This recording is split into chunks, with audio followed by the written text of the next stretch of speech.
English, ठीक है। English एक ऐसा नाम, इंग्लिश एक ऐसा सब्जेक्ट जिसके अंदर में 3 भाग आते हैं। सबसे पहला होता है हमारे सामने ग्रामर, फिर उसके बाद में वोकैबुलरी, और तीसरा हमारे पास में कॉम्प्रिहेंशन, ठीक है। कई टीचर्स का हमने देखा तो वोकैब पार्ट बहुत अच्छा है, कहीं हमने देखा ग्रामर में बहुत निपुण है, कहीं पर कॉम्प्रिहेंशन का मेरे भाई अपना कलाकारी है, ठीक है। और इसमें क्या हो जाता है वहां पर कि तीनों के अंदर में एक परफेक्शन को देखना वो अपने आप में बड़ा मुश्किल हो जाता है, ठीक है। ऐसे में साथ ये भी देखना कि जो कंटेंट है वो अपडेट भी होता रहे उसके अंदर में। जैसे आज के समय आप देखोगे जो कॉम्प्रिहेंशन लास्ट टाइम आया था एडिक्विटी में, वो टीसीएस से भी खतरनाक था, कितने लंबे लंबे सवाल उसके अंदर में थे। ऐसे में हमें एक हीरा मिला जिसने मेरे भाई यहाँ पर सच बताऊं तो बड़े ईमानदारी से अंडररेटेड होकर के काम किया। आपने उनका बहुत नाम नहीं जाना होगा, आपने उनके शॉर्ट्स नहीं देखे होंगे, आपने उनके वायरल वीडियोस नहीं देखे होंगे, आपने उनके किसी भी तरीके से कोई चर्चा में आपने नहीं देखा होगा, जिसको एक अंडररेटेड बोलते हैं ना कि भाई अगर जो स्टूडेंट इनसे पढ़ा होगा ना, वो आज ये कमेंट बॉक्स में अगर देख रहा होगा तो वो ये मानेगा इस बात को कि सर के पढ़ाने में कितना दम है। एक ऐसी व्यक्ति जो कभी घंटा देख करके नहीं पढ़ाते कि ये घंटे की क्लास है 5 मिनट में खत्म करेंगे, नहीं, वो आपके लिए लगे रहेंगे, बेहतर से बेहतर देने का प्रयास करेंगे। और जिन्होंने अपने 2 जबरदस्त सीरीज से बच्चों को बहुत फायदा पहुंचाया, वो 2 सीरीज क्या है वो भी हम आपको बताएंगे, ठीक है। एक अंडररेटेड टीचर जिनको हमेशा अंडररेटेड ही कहा गया, क्यों? क्योंकि जो उनकी क्वालिटी थी उस तरीके से एक्सपोजर नहीं मिला। लेकिन ये अब आप लोगों के हाथ में जिम्मेदारी बनती है कि अगर सर अच्छा पढ़ाते हैं तो आप उनको कहां तक पहुंचाते हैं, ठीक है। उस शख्स का नाम यहाँ पर है, रेडी हैं सर आप? ठीक है, वो आपके अपने मेरे भाई यहाँ पर जय सर, ठीक है। यदि आप इनको जानते हैं, यदि आपने इनका नाम सुना है, यदि आपने इनकी क्लासेस देखी या नहीं देखी तो आज से देखोगे यहीं पे, ठीक है, तो आपको पता चलेगा कि सर की क्वालिटी कितनी है इंग्लिश के अंदर में, ठीक है। बहुत बहुत स्वागत है आप। Thank you so much sir. सबसे पहले तो आप सभी को मेरा नमस्कार।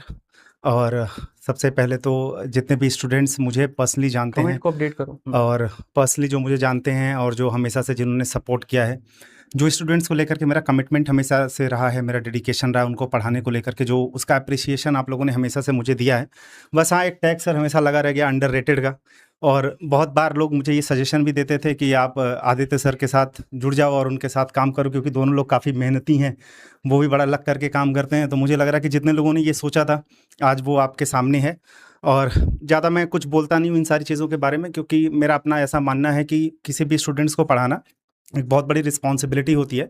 और उसी सीरियसनेस के साथ और उसी डेडिकेशन के साथ, चाहे मैं बैच पढ़ाऊँ, चाहे मैं अपने यूट्यूब पे पढ़ाऊँ, मैं बिल्कुल उसी तरीके से काम करता हूँ। और बहुत ज़्यादा चीज़ों को ग्लोरीफाई करना और बहुत ज़्यादा ये बोलना कि मैं आपके लिए ये कर दूँगा, वो कर दूँगा, मैं उन सारी चीज़ों में बिलीव नहीं करता।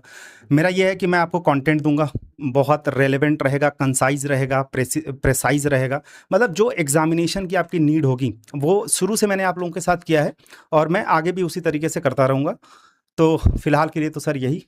मैं आपको एक और चीज बता दूं छोटा सा कि सीजीएल 2024 में अगर सीएचएसएल 2024 में जो ऑल इंडिया रैंक 1 है वो खुद जय सर के स्टूडेंट है। सीएचएसएल ही ना सर? सीएचएसएल, हाँ ठीक है। सीएचएसएल 2024 में खुद ऑल इंडिया रैंक 1 जो थे, ठीक है, जब आपने उनका इंटरव्यू भी देखा होगा तो वहां पर उन्होंने बताया होगा, ठीक है, कि सर के वो पेड बैच में एनरोल्ड थे और किस तरीके से उन्होंने इंग्लिश की वहां पर क्लासेस ली। और मैंने कहा ना कि जो साइलेंट बच्चा होता है, जिसको सिर्फ पढ़ाई से मतलब होता है, ठीक है, जिसको सिर्फ कंटेंट से मतलब होता है, वो जय सर को यहाँ पर जानता है, ठीक है। तो वो बहुत बहुत मेरे भाई यहाँ पर सर का अपने ट्रैक रिकॉर्ड बहुत अच्छा है, नीट एंड क्लीन है और बहुत शानदार तरीके से पढ़ाते हैं। कंट्रोवर्सी से कोसों दूर इनको कोई मतलब नहीं। सर एक चीज मैं बोलना चाहूंगा, हाँ।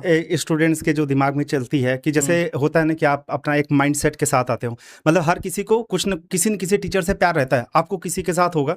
मे बी कि मैं आउट ऑफ सिलेबस हूँ आप लोगों के सामने, मुझे पता है मोस्ट ऑफ द स्टूडेंट्स के लिए एक कंपैटिबिलिटी बनने में, एक अंडरस्टैंडिंग बनने में थोड़ा सा टाइम लगता है। तो उतना टाइम आई थिंक आप लोग मुझे दोगे और फिर धीरे धीरे हम अपने कंटेंट पे जैसे जैसे चलते जाएंगे, देखते जाएंगे, तो आप वो हो जाएगा। क्योंकि मुझे लग रहा है कि सर स्टूडेंट्स के दिमाग में एक अपना टीचर होता है, वो लेकर के आता है कि अच्छा वो मिल गए तो बढ़िया, अगर कोई और मिल गया तो उनको लगता है कि अरे ये तो हमको चाहिए नहीं था। मतलब जो इंसान आपके लिए खड़ा होना चाहता है, पूरे टाइम मेहनत करना चाहता है, आपके सिलेक्शन के लिए काम करना चाहता है, उनके पढ़ाने को देखिएगा, उसके बाद ही किसी को जज करना आई थिंक बेटर रहेगा, बेटर होगा। ठीक है, ठीक है। आप पढ़ते रहिए, आपके हर कदम पर हम आपके साथ में हैं और कहीं पर भी हम आपका साथ नहीं छोड़ेंगे। आपको किसी और चीज की भी आवश्यकता है तो वीडियो के कमेंट बॉक्स में आप वो भी बता दीजिए, वो भी मेरे भाई यहां पर पूरा हो जाएगा। वीडियो कैसी लगी जरूर बताइएगा और चैनल को सब्सक्राइब कर लीजिएगा मेरे भाई। आज के लिए इतना ही, मिलेंगे अगली वीडियो में। जय हिंद भाई, धन्यवाद।